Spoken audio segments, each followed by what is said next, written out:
C'est une affaire qui suscite de nouvelles interrogations sur les méthodes du groupe Wagner en Afrique.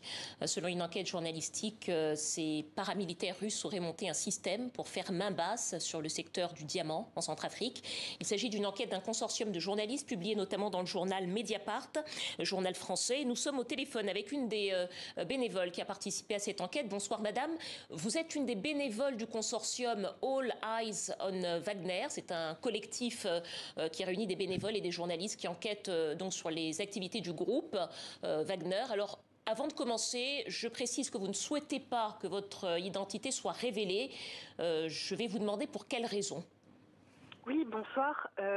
Alors, c'est tout simple. Le groupe Wagner est un groupe particulièrement hostile et agressif. Je crois qu'on a tous vu la vidéo d'un des prisonniers qui s'est fait exécuter avec un marteau.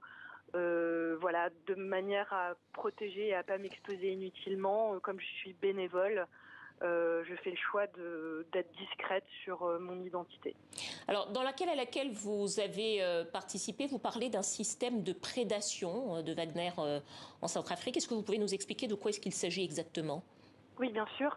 Alors, la présence du groupe Wagner dans le secteur des minerais est connue depuis un certain temps, avec notamment les sociétés Lobaye Invest et Midas Ressources qui sont en charge de mines d'or et de diamants.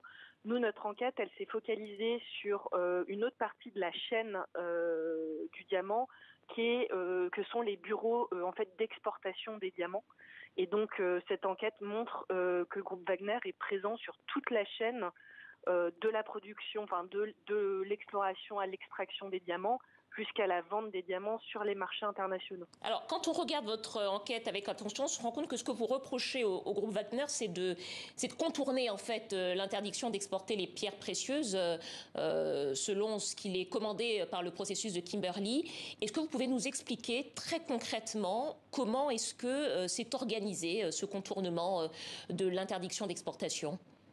Oui, alors déjà, il faut rappeler que le groupe Wagner, au travers de différentes entités, est sanctionné internationalement. Donc ça veut dire qu'aujourd'hui, même s'ils étaient dans le respect du process de Kimberley, on ne pourrait pas faire des affaires avec. Ensuite, notre enquête révèle que ce processus est contourné à trois niveaux. La première chose, c'est que certaines des concessions qui leur sont allouées sont aujourd'hui dans des zones considérées comme des zones rouges pour le process de Kimberley. Ça, c'est la première chose. Donc, normalement, on ne peut pas exporter de diamants qui ont été extraits de ces zones-là. La deuxième chose, c'est que de par les sources qui ont donné des informations au consortium de journalistes, aujourd'hui, Diamville, qui est la société que nous incriminons, ramasse un ensemble de diamants qui est en fait issu des saisines du trafic. Et donc ces saisines sont faites par une unité antifraude du ministère des Mines de Centrafrique. Aujourd'hui, Wagner ramasse l'ensemble de ces saisines-là. Et puis, ils ont mis en place comme une espèce de cartel auprès des collecteurs, donc qui sont des individus qui se fournissent, qui achètent directement auprès des mines. Et donc, ils les préfinancent de manière à ce que les achats qu'ils font reviennent systématiquement pour la société Diamville. Une toute dernière question, en quelques mots, il nous reste peu de temps. Comment est-ce que vous avez obtenu les informations qui sont contenues dans cette enquête ? Oui, alors on a rassemblé trois groupes. Donc déjà le groupe All Eyes on Wagner, où nous en fait on fait de la recherche principalement en source ouverte dans le cyberespace, avec un consortium de 13 médias européens qui font du journalisme d'investigation. Donc ils sollicitent des sources.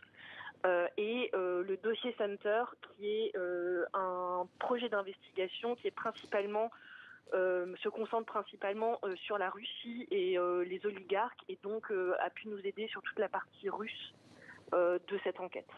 Merci madame, je rappelle que vous êtes bénévole du consortium All Eyes on Wagner pour cette enquête sur les activités dans le secteur du diamant du groupe de paramilitaires russes en Centrafrique.